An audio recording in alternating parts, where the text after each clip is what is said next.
But today we are honored to have my dear friend and colleague of many decades now, Eric Franklin of the Franklin Method. So Eric, welcome and good to have you back on another Polestar webinar. Thank you, Brent. It's great to be here.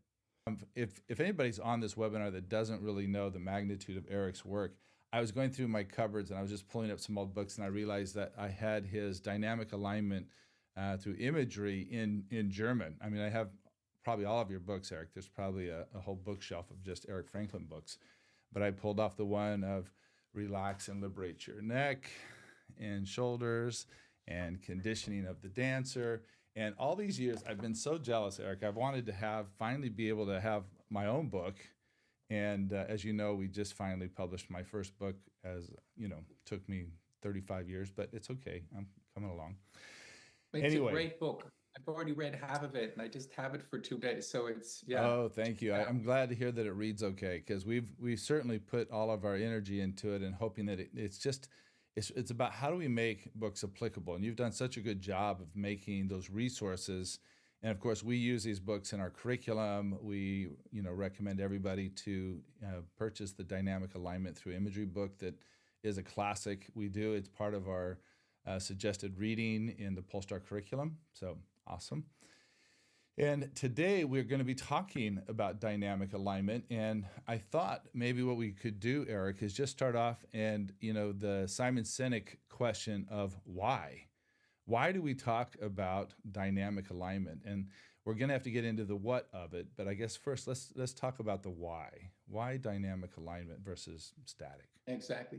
I mean, I would even start further back with the question, why even, align yourself? Who cares? Well, I would say there's a bunch of good reasons, which we're going to go through this evening. One is, if you want to look more youthful, you probably, want to have a little more upright posture, a little more organized. It just looks better. So that's a good enough reason to start with. But those are two fabulous points. So you have the dancer who, when they perform, they're obviously going to have to use dynamic alignment, but they think they're using static alignment. And then when they perform, they're doing a good job. They're counterbalancing. They have the bone rhythms going on. They're not fully aware of it. They're just talented. But then when they teach what they heard from their teachers, which is static, but which doesn't work. There's some really good examples of this in dance also, which are more complicated. If you want to be aligned in a pirouette, right? There's only certain positions of your arms that are going to work. And dancers, ballet dancers, are taught to keep their arms kind of in a rounded position like this, like that. But it's very hard or near impossible to turn. So what dancers do is either they take their arms back closer to their center of gravity to stay aligned, or they take their arms down. And they all do that, but they do that only during the turns. And then in the end, they're like this. And if you ask them, Hey, I want to switch gears a little bit on this and just, you're so famous for using imagery and how you defined it, and you've really brought it to the world. We can go back and look at some of the historical idiokinesis and things, but I think one of your talents is making it accessible. I think it's making it very available. Things like the bone rhythms, things about body awareness.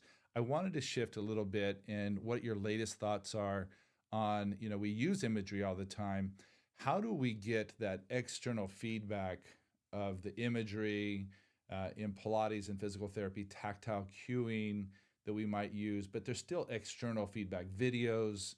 How do we get that into an internal feedback for our clients? Because we know that internal feedback is awareness. Like when they can process their own information at an 80% accuracy rate, they're doing fantastic, but most of us don't. So let's talk a little bit about that idea of external feedback into internal feedback and how you've what your thoughts are now, decades later, of, working in imagery in particular of human behavior. Now, talking about alignment and external cues, I was told, for example, to visualize my spine like a pole. And I was supposed to put a stick behind my back like this, right? And then, or stand against a wall. That's a good example. So external information. So the breaking news is you are not very related to the biomechanics of a wall, to the mechanics of a wall, because it has a completely different function. So, standing as well, I was taught that. I think it still gets taught quite a bit. Yes. That kind of external information doesn't match with your spine, which, as you mentioned in your book, Brent, we're the only, species, whatever animal with this double S curve and so forth, and it's there for a specific reason, right? We have force absorption, we have proper function of the fascia, needs a lumbar lordosis, and so on. Yeah. So that's the kind of external cueing I got.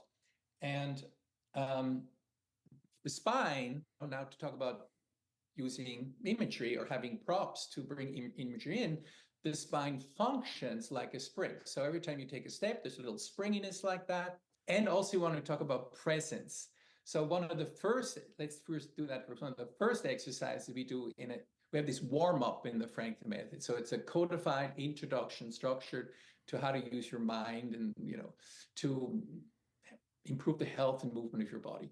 And so the first exercise we do is just 1 minute, feeling your body and not thinking about anything. So focusing, feeling your breath, feeling your posture, feeling your tension level, and not thinking about anything. I think of, practices like parkour or Ido Portal, and you start realizing this three-dimensional capacity that we have in martial arts, of course, Aikido, of being able to absorb and deliver and respond to forces, ground reaction forces that become so critical to, not only performance, but also safety, like you're saying.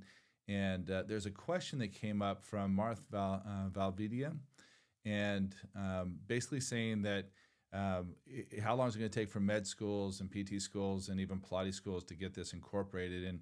And we do want to be very clear that we've been incorporating Eric's interpretation of movement and the arthrokinematics in Polestar from the beginning. And I think that it's very, this is why we avoid words like holding or, maintain it in this position versus, allow and to observe.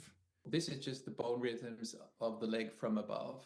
Just very briefly, this is the spinal changes we talked about.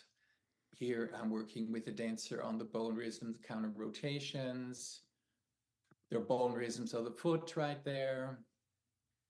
Bone rhythms. That's what I was doing today, by the way.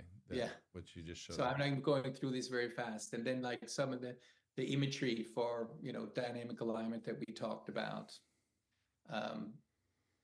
External cues and external imagery, internal imagery. And my upcoming courses right here as well. And we'll be posting those courses, Eric, in the post-production. Exactly. So how do I get out of this like this? This is one of the first postural images I ever drew. I remember that image.